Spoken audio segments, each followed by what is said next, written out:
হাগ্রামা মহিলারি একজন ভারতীয় রাজনীতিবিদ এবং বড়োল্যান্ড পিপলস ফ্রন্ট (বিপিএফ) দলের সভাপতি। তাঁর সম্পর্কে কিছু গুরুত্বপূর্ণ তথ্য নিচে দেওয়া হলো।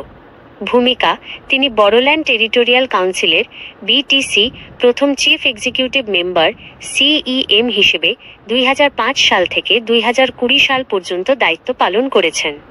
দল: তিনি বর্তমানে বড়োল্যান্ড পিপলস ফ্রন্ট (বিপিএফ) দলের সভাপতি। রাজনৈতিক জীবনের শুরু: মূলধারার রাজনীতিতে যোগ দেওয়ার আগে তিনি বোড়ো লিবারেশন টাইগার্স (বিএলটি) নামক উগ্রপন্থী গোষ্ঠীর প্রধান ছিলেন। বড়োল্যান্ড টেরিটোরিয়াল কাউন্সিল (বিটিসি) 2003 সালের বোড়ো চুক্তির পর যখন বিটিসি গঠিত হয়, তখন তিনি মূলধারার রাজনীতিতে আসেন। তিনি এই কাউন্সিল গঠনে গুরুত্বপূর্ণ ভূমিকা পালন করেন।